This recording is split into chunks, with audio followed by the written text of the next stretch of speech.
Well, it should be absolutely shocking to absolutely no one that Donald Trump was furious with how his lawyers handled the first day of the Senate impeachment trial.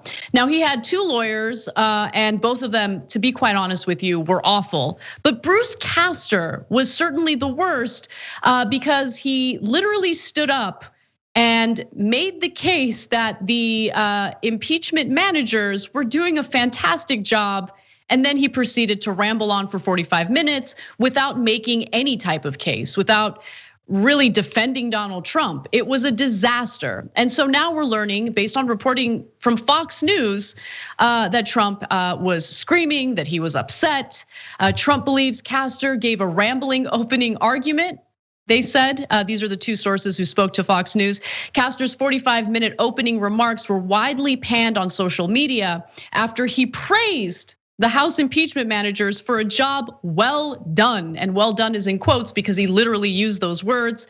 By the way, the Associated Press also reported that while Trump was watching the impeachment proceedings from Mar-a-Lago, he actually said he was also impressed with the opening video presentation from the Democrats. Because to be honest with you, they have really done a good job preparing for this case.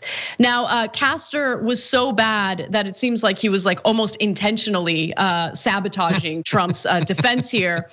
The American people just spoke and they just changed administrations, Castor said at one point. He said the public was smart enough to, quote, pick a new administration if they don't like the old one, and they just did. He said that, guys.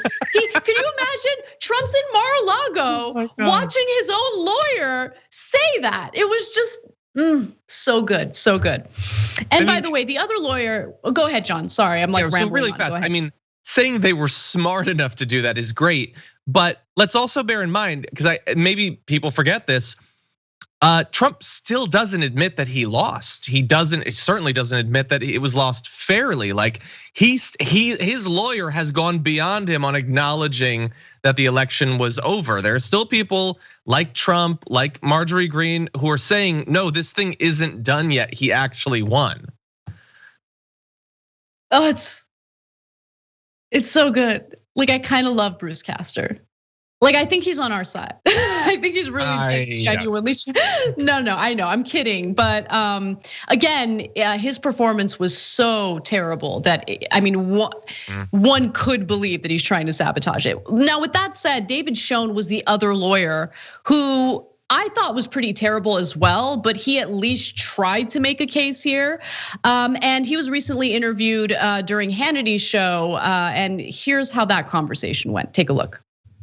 There's a lot of criticism of the opening, not your part in particular, but it seemed to be free associating, extemporaneous, somewhat meandering. Will the rest of this process, because you're going to be out, as I understand it, Friday and Saturday, will this be more focused and will it be more prepared? And are there other people that are planning to make those arguments? Because some conservatives called me and said, whoa, we need somebody harder hitting here. Well, the fellow who you say did the opening today has his law firm there. There seem to be very capable people. I'm sure today he hadn't planned on going. And so I'm sure that they'll be very well prepared in the future and do a great job in the case. There's a lot to say, and I know they feel very strongly about fighting against what they're seeing. I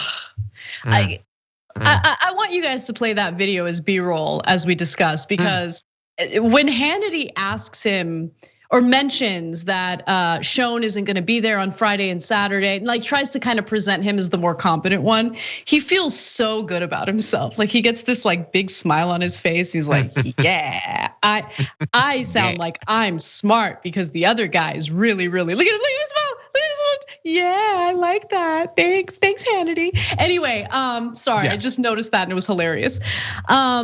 So John, what do you think about Schoen's response there? Well, I think it's amazing. He gets like so happy that he's the competent one that he then goes on later in the interview to say that the only reason other politicians don't incite violence is because their fans don't have the stones to do it, basically. But anyway, yeah, this is what you get when you try to force your impeachment legal defense team to continue to say that the election was stolen, which is what he did. That's apparently why he lost his team a week before. Losing your entire legal team a week before the impeachment trial makes it harder for them. And when you don't pay your lawyers and you're a genuinely awful person, it's much harder to get a lot of lawyers to really be like banging down the door to represent you. And the thing is, Sean Hannity and Laura Ingraham, who had a little back and forth when he tossed to her show about this, none of them acknowledged any of that. Trump's personal culpability in producing this outcome. They have never seemed to engage seriously with the fact that this guy seems to pick the worst people always in every situation. And the worst people, the cheapest people, the people who desperately need this opportunity. And because they won't do that, because they won't admit that Donald Trump picks people for horrible reasons, like he saw them on Laura Ingraham's show once or twice, they instead have to create a worldview where everyone betrays him. All of them who turn on him or don't perform well, it's all the deep state. No, it's really simple. It's like it's Trump's razor. He doesn't think about any of this. He's really, really bad at all of this. It's not that he's the one good person surrounded by a festering swamp of betrayal. There are simpler explanations than that. Yeah, look, in any other context, I would agree with you. In this context, Trump literally, like, he couldn't find lawyers who were willing to represent him. He couldn't. But that's he his needed fault. the help of Lindsey Graham. No, I agree with you 100% on that. And we've talked about it on the show. The reason why he was scrambling to find attorneys who were willing to take on this case is because he wanted attorneys who would like stand up there and talk about how the election was rigged and stolen from Donald Trump, which of course people don't want to do that. And then B, he doesn't pay people. So there were very understandably lawyers who were like, I mean, I'm tempted, but I also want to get paid, and Trump is notorious for not paying people. So I agree with you 100%. In other contexts though, whether it's appointing people to his administration or choosing people to work with business-wise, he does legitimately choose awful people, but he never takes responsibility for how poorly he manages any given situation, and neither do his enablers on Fox News, OAN, or Newsmax. Yeah.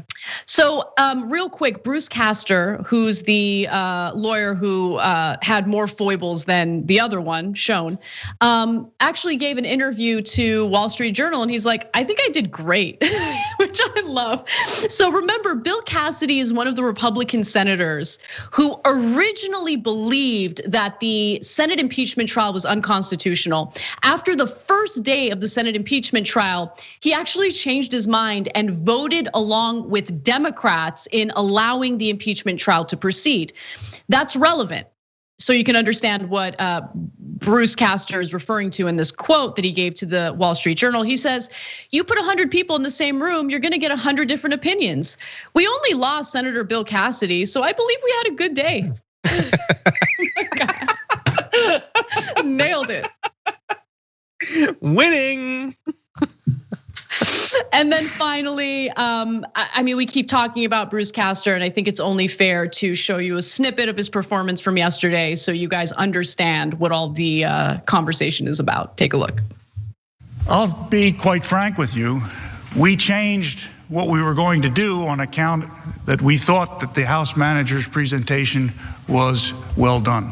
Instead of floodgates, I was going to say originally it will release the whirlwind, which is a biblical reference. But I subsequently learned since I got here that that particular phrase has already been taken, so I figured I better change it to floodgates. We still know what records are, right?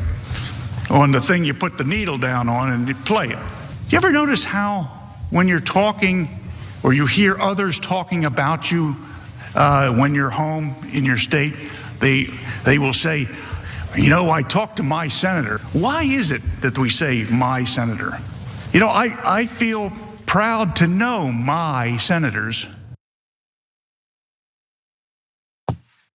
No one cares about your process, bro. Like, you know, I was gonna do this. And then last night while I was having a slice of pizza and a Coke, I was thinking about maybe making this argument, but he went on for 45 minutes like that. And he thinks he did great. It's amazing. I don't know what metaphor you use. And if you're gonna change it, just change it. Why do we have to know that? This guy is like a walking embodiment of needless work meetings. Like this could have been summarized. I know it. There's some way this could have been quicker. Thanks for watching The Young Turks. Really appreciate it. Another way to show support is through YouTube memberships. You'll get to interact with us more. There's live chat emojis, badges. You've got emojis of me, Anna, John, JR. So those are super fun. But you also get playback of our exclusive member-only shows and specials right after they air. So all of that, all you gotta do is click that join button right underneath the video. Thank you.